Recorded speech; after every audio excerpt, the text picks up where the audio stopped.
Hey guys, welcome to another episode of the Fins Faithful podcast. As always, guys, we're on live on X and we're on YouTube. I hope everybody had a happy, healthy Thanksgiving weekend.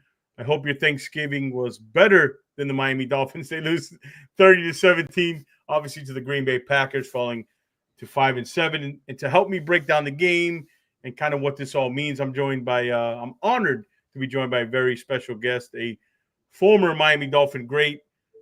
Played 9 years with the Dolphins, first-round pick. Kim Bokamper.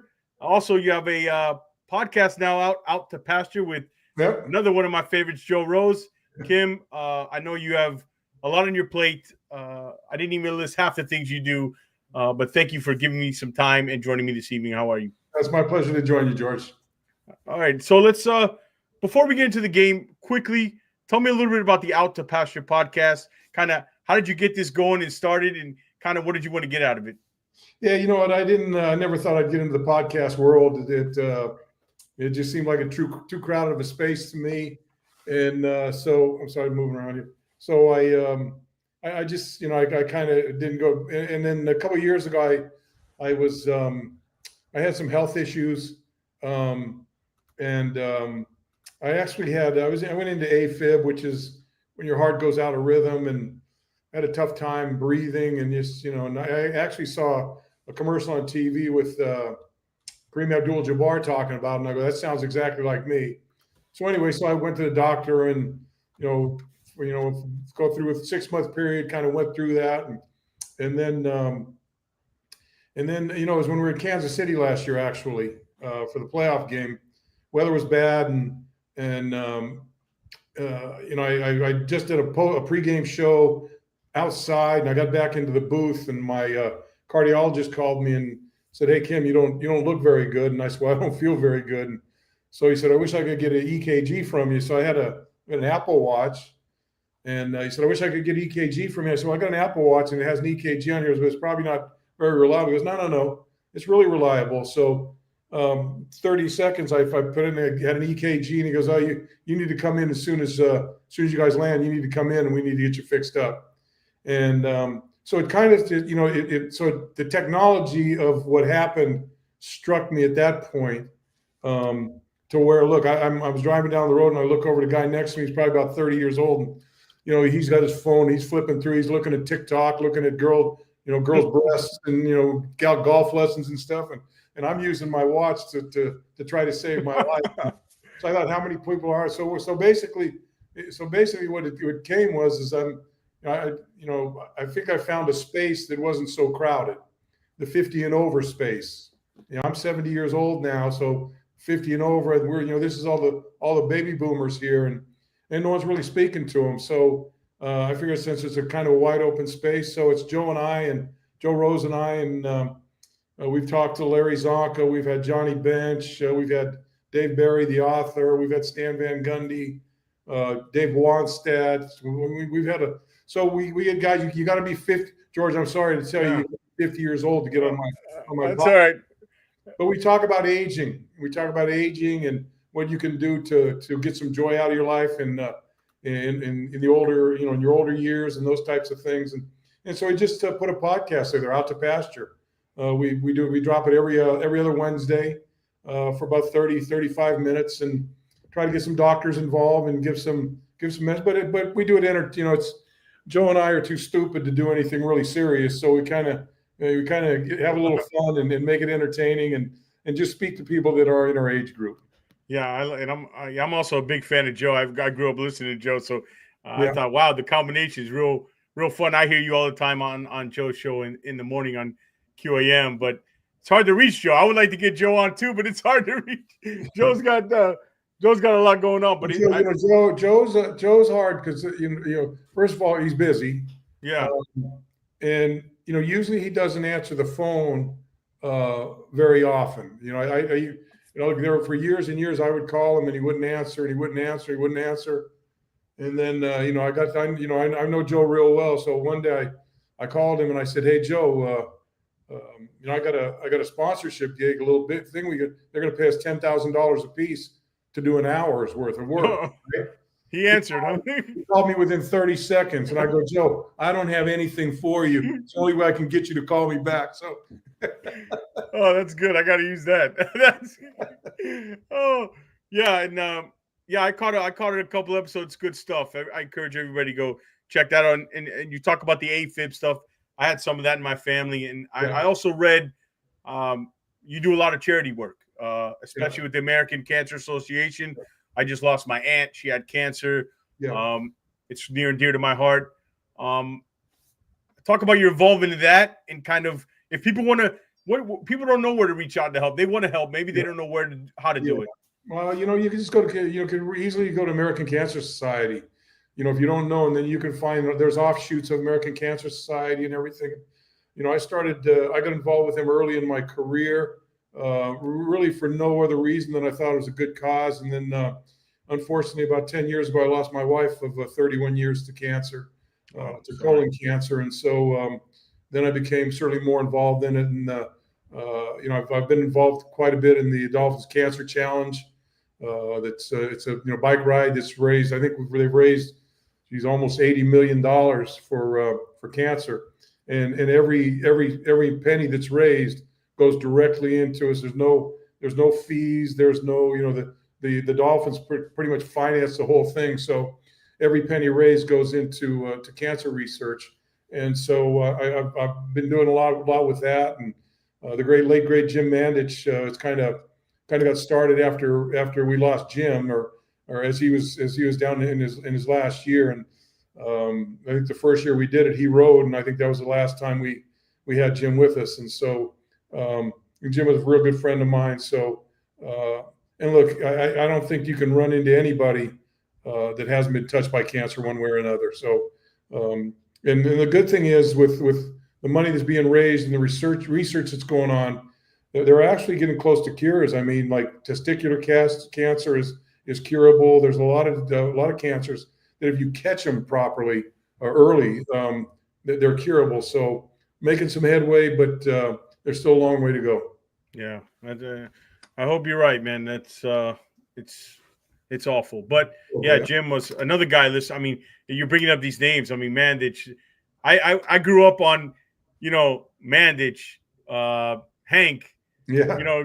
Joe. You know what I mean? It's that's now you're on Twitter. That's gone. Unfortunately, Joe's still on, but it's not the same. But yeah, the radio business has changed a lot from then. You had a lot of, I remember, you like you said, you had Mandich, you had Hank Goldberg, who was great, and Neil Rogers, who did all kinds of stuff, and then you had a different wave of guys that came through down in South Florida. Boog Shambi, who's doing great baseball stuff. Bob Wischusen, who's doing up in New York, doing the Jets and doing all kinds of stuff. Steve Goldstein's down here doing the Panthers. And so that wave of guys came through. But they were all guys that went to games. Yeah. They're all guys that went in locker rooms. They were guys that went in and talked to guys. Now I think a lot of talk radio is just you don't see those guys. They kind of get their internet stuff and then go in there, and they really don't get inside and talk to people that that are in the business. But it's but that's the way life is now. Yeah, evolving. So a team that hasn't evolved for the last quarter century. Oh, Are you ready to talk to Miami Dolphins here? Sure, why not? Okay, so after a couple of days, I reflected on this game, kind of watched the the all 22, the new gadget you have out there to watch, and we could talk about people, the play calling or schematics. They just got their what kicked at the line of scrimmage. Basically, I mean, I think that the Packers they own the line of scrimmage on both sides. Offensively, they controlled the line of scrimmage. They basically could do what they wanted to do, and defensively, that they kind of broke down the Dolphins' defenses. The problem with the Dolphins' defensive front, I don't think they're a bad defensive front, but they've had injuries, and you got Calais Campbell, who's playing fantastic football, but I think he thought he was going to come in here and play maybe 17 plays a game, 20 plays a game, and now he's playing probably 60 plays a game, and but he and Zach Sealer are playing great football together. I mean, those guys are probably two of the best, maybe the two best players that they have on the team, other than Tua and Achane right now. But you've got the injuries to Jalen Phillips. You haven't had Chubb back, and Chop is just kind of coming into his own. I think he kind of took a step back in Green Bay. He's kind of figuring out the pass rush situation, but he's got to figure out the run game. When to contain, when to squeeze down, all those things, those nuances in the running game that you got to do as a defensive player. And then really I was disappointed big time in the secondary. Maybe not so much from a coverage standpoint, but a lot of arm tackling, a lot of this and that, broken tackles, and a lot of people talked about the weather, and a lot of people pointed to the weather. I really don't think the weather bothered them, except for that. I think the weather bothered them because I've been in those situations in cold games where, look, you reach, you go, I could take another step, but I'm gonna reach out and try to get the guy, and runs right through your arm, and it's you got to pull your feet with you. You got to get underneath it and to make those plays, and I just think that's where the cold weather, I think, got to this team and affected them in the worst way. Yeah, I was going to ask you about the weather, because I think that whole cold weather narrative, especially for Tua, was a bit overrated. Yeah. I think, look at the teams they played on the road, right? They're really good teams. That's why they're losing. Well, you're losing in Buffalo. You're losing in Kansas City. You're losing in Baltimore. You're losing in Pittsburgh. You're right. I mean, you're losing to good. And let me tell you what, Green Bay is a good football team. Yeah. You look at the losses they have. Those losses they had were nip and tuck games, most of them, and they lost to some pretty good teams. So let's not forget that they're a pretty good team in themselves. And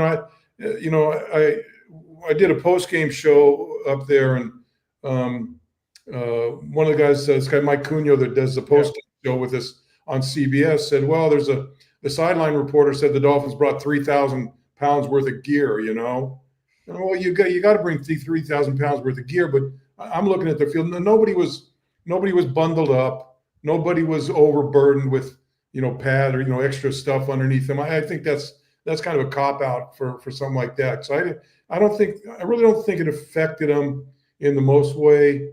But the tackling, certainly it affected them. But the biggest thing was that the line of scrimmage and the inability to match up with a team that really played a good game.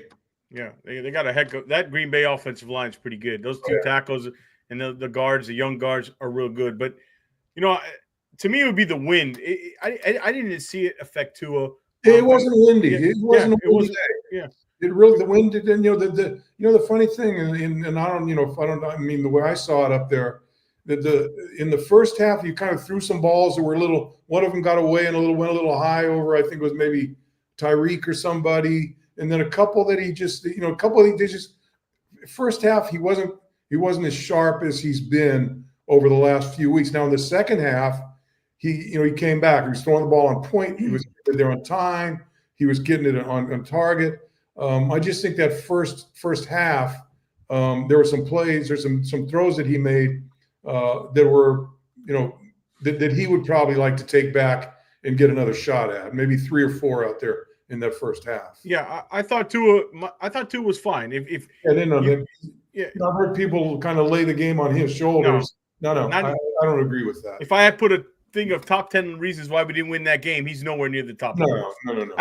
Now, to be fair, I don't think he played as well as his stat line was, but he wasn't the reason. Well, you're down. You're down? 27-11 at one point. Yeah, it is, and so then you just kind of let it go. And look, there's if you go into an NFL halftime and you're down by 21, there's going to be a letdown on that team on the other. There's no question about it. Not that they're going to lose, but they're not going to be playing the way they did the first half. Yeah.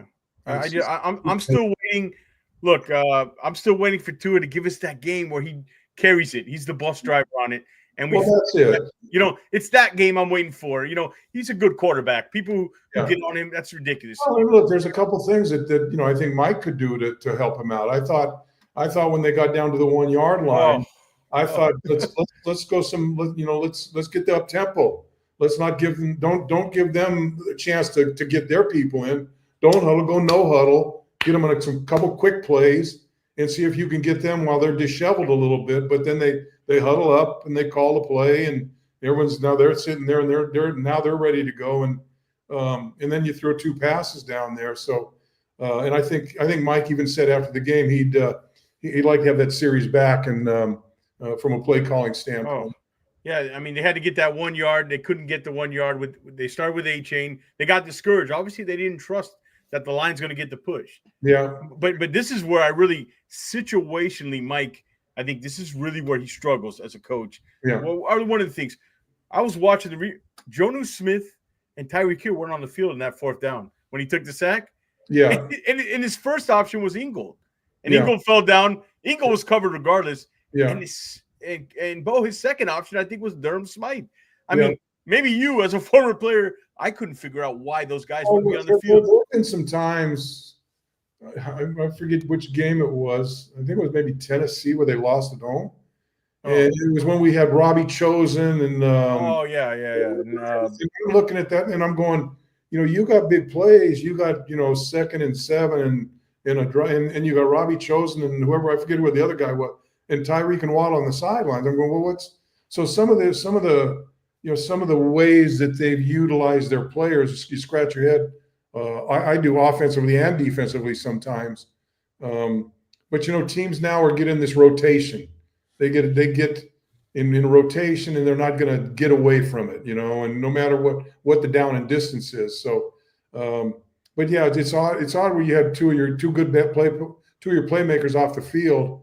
And especially the way Jonnu's playing now. I mean, look, I for probably for the first 5 or 6 games, maybe 4 or 5 games, he didn't do that much. Yeah, and because I was pretty disappointed because we're expecting a lot out of him. But boy, in the last month or so, man, he's become he'd become Tua's favorite target, and the guy that he believes in. He knows if he throws the ball to him, good chance he's going to catch it and good chance he's going to make some extra yards for you. Yeah. Guys, we're joined by Kim Bokamper. Please hit the like and subscribe button. I hate asking, but the little bell or wherever it is. No, you got to do it, man. Yeah, you got to do it. I'm just learning this podcast. You got to punch that button, man. How about the channel? Press that button, right? It's either like something or punch it. You see subscribe on there, just punch it. Put your finger on something, man. Speaking of the ball control stuff, the offense, it's changed, right, from last year. How do you feel about this new offense? Kind of, I call it a ball control, longer drives, but they need the running game. The running game hasn't been there. It's so 3 weeks ago, we talking about this offense, and I thought it was the best offense over the last few games were the best offense we've seen called out of Mike McDaniel, and for a lot of reasons. One, they were running the football.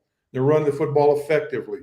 Over 100 yards a game rushing, and they have multiple guys running the football. A-Chan coming in, and then Mostert, kind of got dropped out of there when he fumbled a little bit, but you got Wright in there a little bit and doing some other things, and so and then they begin to get the medium passing game with Jonnu, gave you that. And then they still had so I think Mike had the opportunity with the running game, the protection they were getting up front with the offensive line. They were playing pretty well. Jonnu Smith coming into his own and kind of getting some of those medium routes to Tyreek and Waddle going. That you almost had an offense where you could if once you found what the defense was trying to dictate to you, you had an option to go somewhere else instead of being that. Just a bombing down the field offense. That long game, they could play the running game. They could play the short passing game. They could play the long passing game if they needed to, and do a lot of different things. The one thing sometimes I see, I think they get a little bit too enamored sometimes in the screen games. Yeah.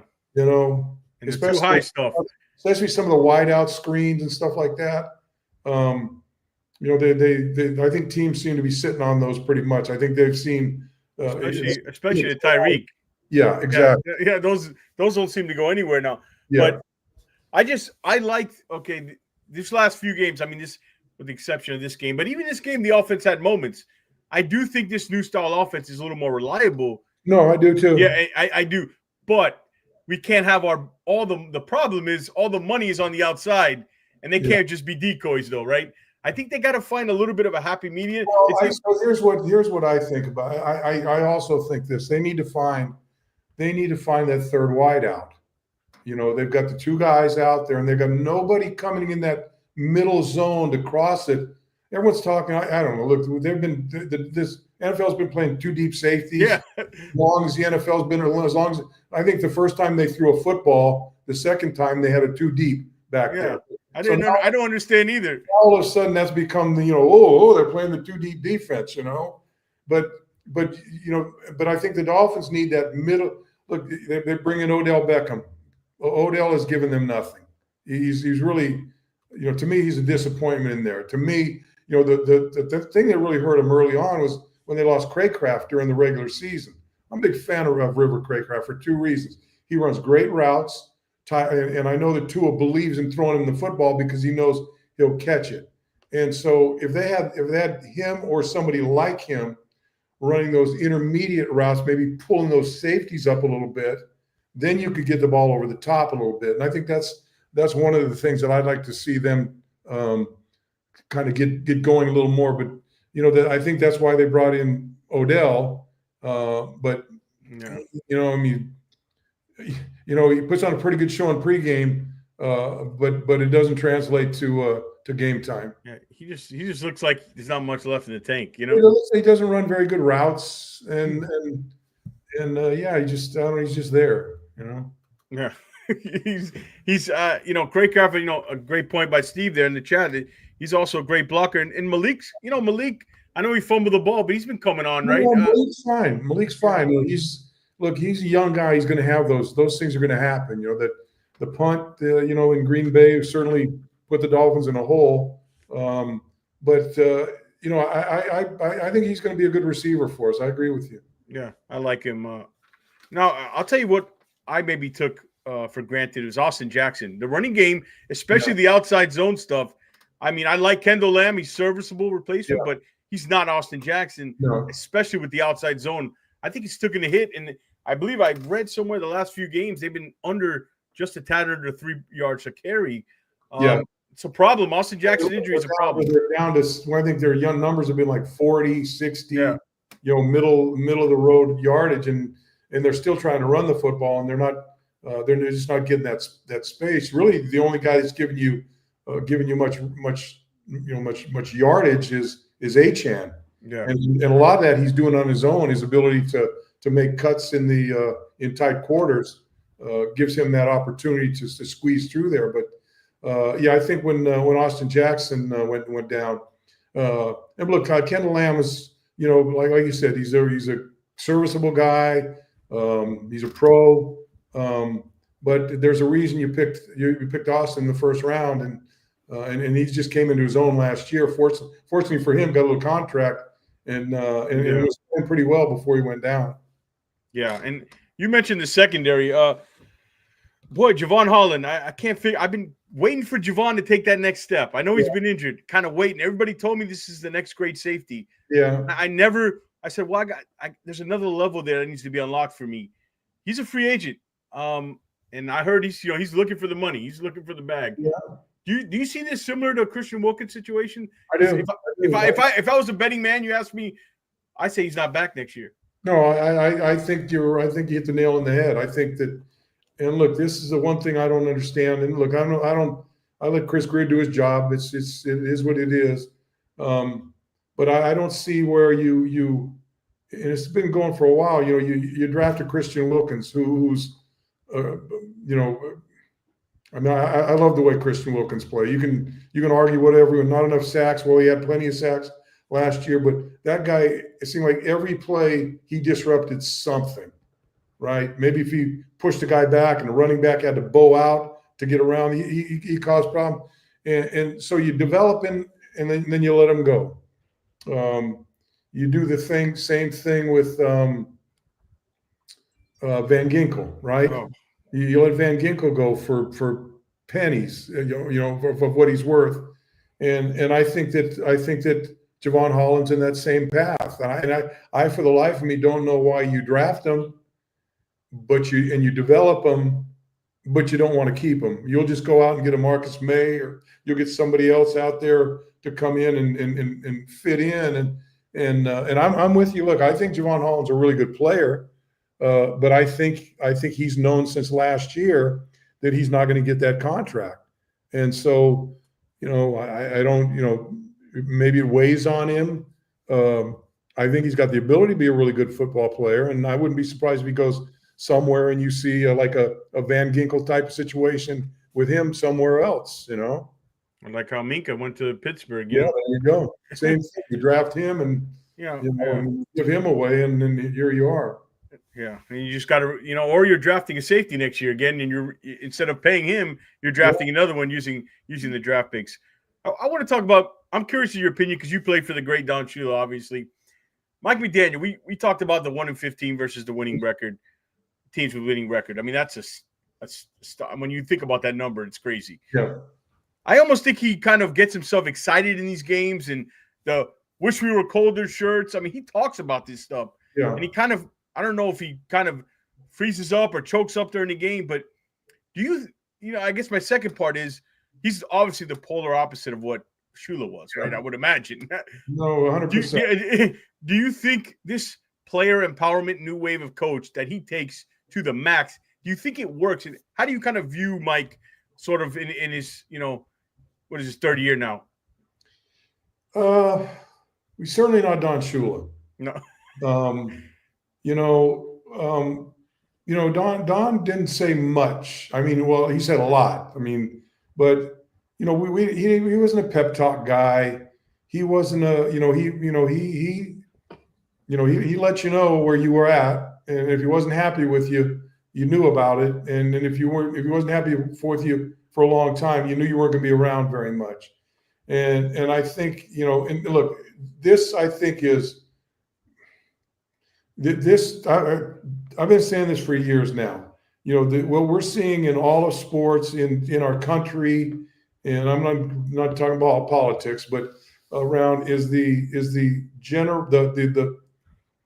participation trophy generation coming into professional sports, where you grow up, you play soccer, you play football, you play basketball, you lose every game. And you still get a trophy, and it's okay, you lost, it's okay. With Don Shula, it wasn't okay. It wasn't okay. Every year, the first thing he said was, "Look, we're here, we're here to win a Super Bowl and put it right in front of you. This is what we're here for. It's the only reason we're here. If we don't win a Super Bowl, it's going to be a disappointing year for us." So I was with him for 10 years. Went to 2 Super Bowls. Never had a good feeling at the end of the season because we never won the Super Bowl. I don't even know that they talk about it now.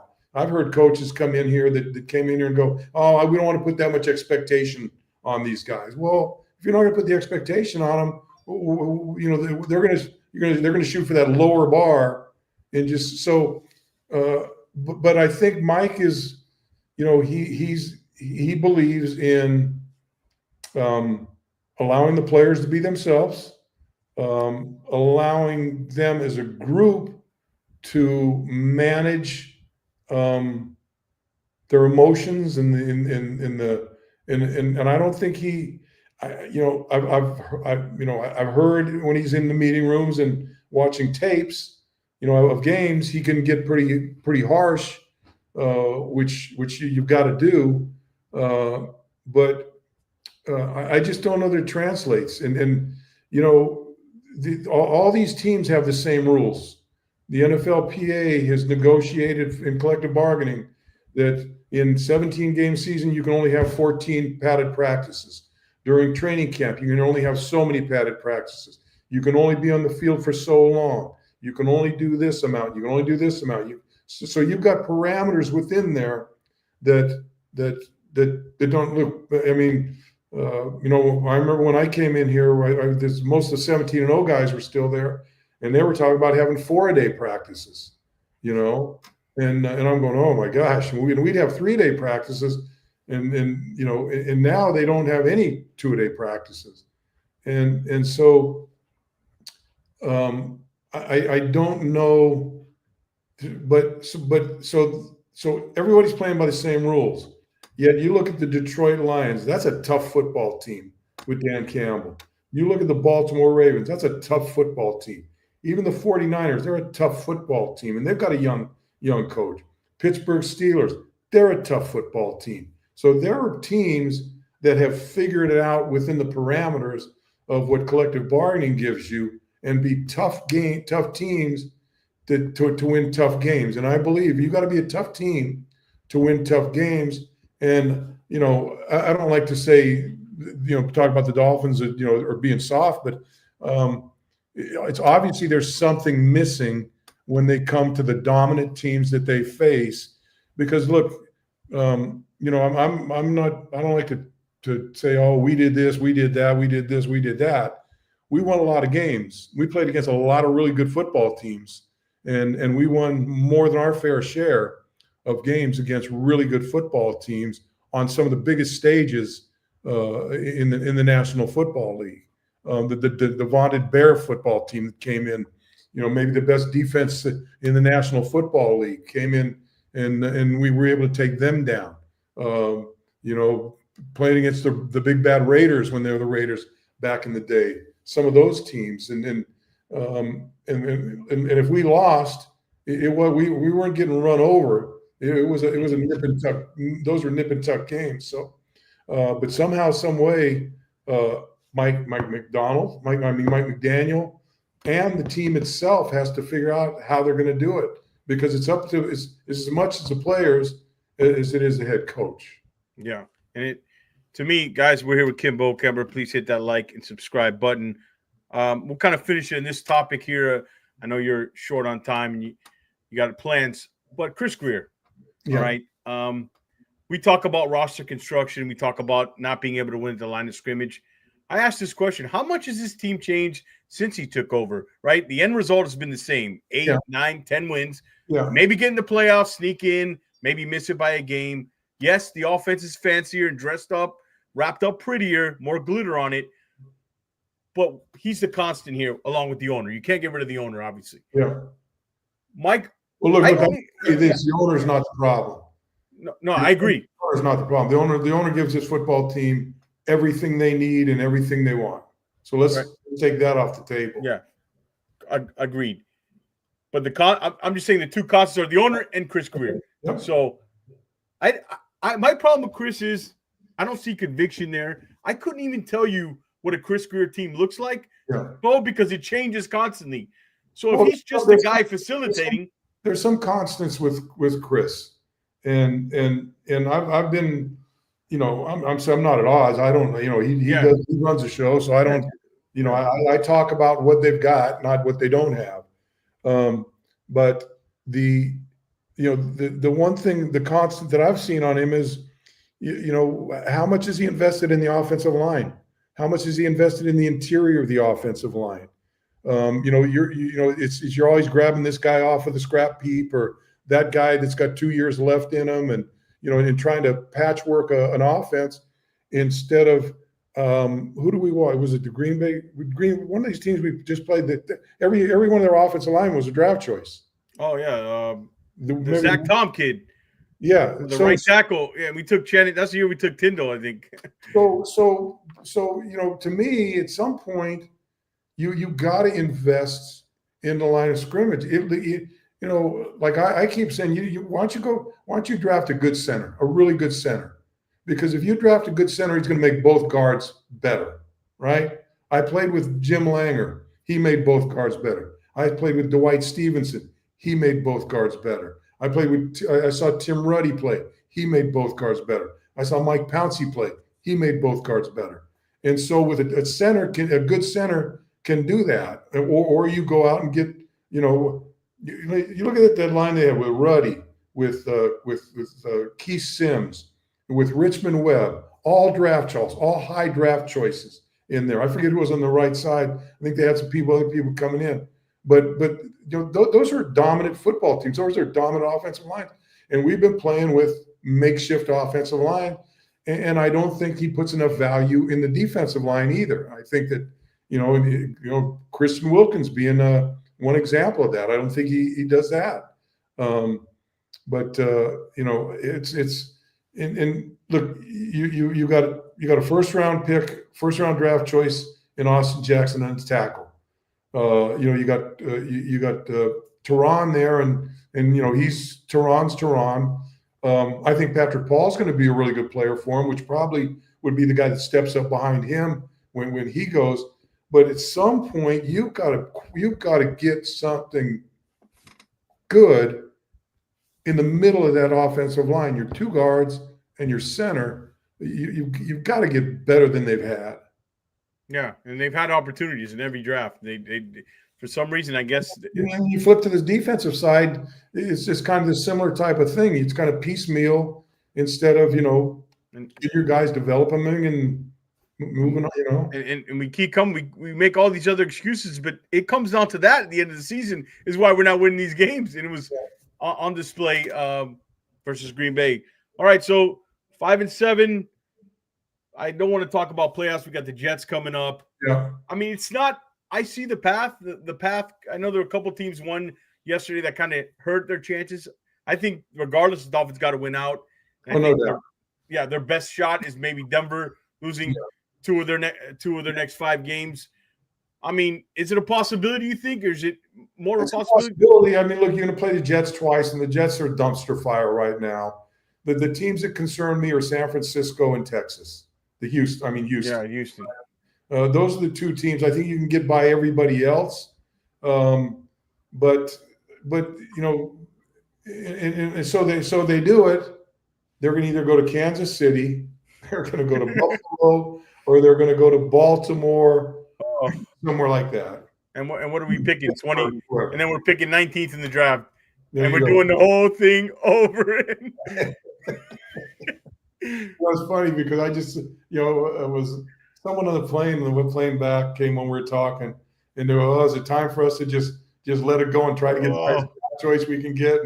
And I'm like, but now, then I look down the list. I'm just going, we're sitting at 12 and go, there we are again. How many times have we been between 12 and like 16 or something? It just doesn't stop. And I think Ross is very comfortable with Chris Grier. He's in his 80s. He doesn't want to get to know a new guy. Yeah. I don't think he's a loyal guy. I think he's a loyal guy. And look, he's a good man. And it's his team. I don't think you think both are coming back next year, right? If you had to guess, McDaniel and Grier coming back? I would say it's going to depend on these final games. You lose a couple of these games that you shouldn't. You lose to the Jets in the finale. That may be, maybe push somebody over the edge. Somebody's going to have to pay for that, right? Yeah, I think it'd be more Grier than McDaniel, but who knows? I agree with that. I'm not saying one or the other, but I would think if one was going to go, look, they just gave Mike a big extension during the preseason, so I think he's pretty safe for another year at least. Yeah. They're asking in the chat if there's a disconnect between Grier and McDaniel. From what we see, they're pretty step. From what we see, lockstep. I think they're in lockstep. Yeah, I do.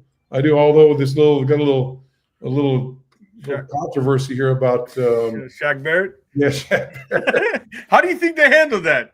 I don't know. I just heard about it. I'm like, oh my god. Oh man, this Dolphins team. It's it never stops, Kim.